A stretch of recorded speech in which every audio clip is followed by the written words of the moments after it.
What would you do if you suddenly realized your whole world was headed for destruction, and no one believed you? Would you run? Would you stay? This is the powerful journey of one man who left everything behind to find the truth and a better home. In a town called the City of Destruction lived a man named Christian. He was an ordinary man. He had a family, a job, and neighbors like everyone else. But something had begun to change inside him. Day after day he read a strange book that spoke of coming judgment. The more he read, the more he felt a terrible burden on his back. It was invisible to others, but to Christian, it felt heavier than any load he had ever carried. He tried to talk to his wife and children, pleading with them to leave the city with him. "A great danger is coming," he said. "We must escape before it's too late." But they only laughed. His neighbors thought he had gone mad. Some told him to stop reading the book. Others mocked him. But Christian knew something deep in his heart. He had to get out. He didn't know where to go, only that the book pointed to a better place far away called the Celestial City. One day, a man named Evangelist came walking through town. He saw Christian sitting on the ground, weeping. "Why are you crying?" Evangelist asked. Christian pointed to the burden on his back. "Because I don't know how to get rid of this weight," he said, "and I fear that if I stay here, I'll die without hope." Evangelist smiled gently and pointed toward a far hill. "Do you see that light? Go toward it. At the gate, you'll be told what to do." Christian stood up, wiped his tears, and began walking. As he left the city, people shouted after him to come back. Some even tried to drag him home. But Christian refused. He kept his eyes on the light. Not long after, he fell into a deep, muddy hole called the Slough of Despond. The more he struggled, the deeper he sank. Just when he was about to give up, a man named Help appeared and pulled him out. "Why didn't you use the stepping stones?" Help asked. Christian hadn't seen them. He was so focused on his burden he had missed the path. But now, back on his feet, he continued. On the way, Christian met a man named Mr. Worldly Wiseman. This man spoke with smooth words and seemed very wise. "Why are you going all the way to that far-off gate?" he asked. "There's a much easier way. Go to the village of morality. There, a man named Legality can remove your burden by teaching you how to live right." Christian thought it sounded reasonable, so he turned and followed the new path. But the road grew steeper and darker. Soon he found himself trembling under a huge mountain that seemed ready to fall on him. Then Evangelist appeared again. "Why did you leave the path?" he asked. "Didn't I tell you to go to the gate?" Christian wept. "I was tricked. I thought it was the right way." Evangelist forgave him and helped him back on the true path. At last, Christian reached the narrow gate. He knocked, and a man named Goodwill opened it. "Come in," he said with kindness. "You've made the right choice." Christian entered, and Goodwill directed him to the next stage of his journey.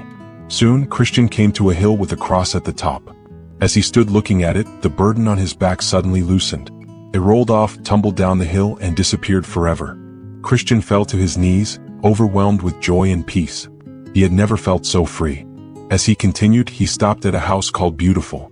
There, kind people gave him food, rest, and a set of armor, because the road ahead would be filled with danger. After leaving the house, he entered a dark valley known as the Valley of Humiliation. There, a great monster named Apollyon appeared. The creature was terrible to look at, covered in scales, breathing smoke, and with wings like a dragon. Apollyon tried to convince Christian to turn back. "You don't belong on this path," he said. But Christian refused. The monster roared and attacked. Christian fought with all his might using the sword of the Spirit and the shield of faith. After a long, painful battle, Apollyon fled. Christian, wounded and exhausted, continued walking. Next came the Valley of the Shadow of Death. It was darker than night. Voices whispered in his ears. The path was narrow, and one wrong step could lead to ruin. But Christian held on to his book and moved forward, step by step, never giving in to fear. After some time, he met a friend named Faithful. They walked together and shared stories of their journey. They encouraged one another. But soon they reached a place called Vanity Fair, a city filled with noise, laughter, and temptation. Everywhere they looked were merchants selling fame, pleasure, and sin. Christian and Faithful refused to buy anything. They spoke of a better land, and the people hated them for it. The two were arrested and brought to trial. The crowd mocked them. They were beaten. Then Faithful was sentenced to death. Christian cried as his friend was taken from him, but he remembered Faithful's last words, "I go to a better place." Christian left the city with a new companion named Hopeful. Together they journeyed through more hardships. They crossed difficult rivers, climbed hills, and faced lies and traps. At one point they were captured by the giant Despair and locked in Doubting Castle. 4 days they were beaten and tempted to give up. But then Christian remembered something. He had a key in his pocket, the key of promise. He pulled it out and it opened the prison door. They escaped in the night and returned to the path. As they walked, they met people like Ignorance who thought he could get to the celestial city without following the path, and others who looked the part but were not truly walking in faith. Christian learned to be watchful and humble. At long last they came to a great river. The celestial city stood on the other side. The water was deep and Christian became afraid. "I don't think I can cross," he said. Hopeful encouraged him, "Don't be afraid. The king will meet us on the other side." They entered the water. Christian felt like he was sinking, but then he remembered the words from his book and peace returned to his heart.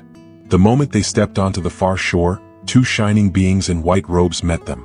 "You've come," they said. "Well done." The gates of the celestial city opened wide. Christian and Hopeful entered, their faces filled with joy. They had reached the place they had been promised from the very beginning. Behind them, others continued their journeys, some faithful, some lost. But Christian's story had ended not in destruction, but in glory.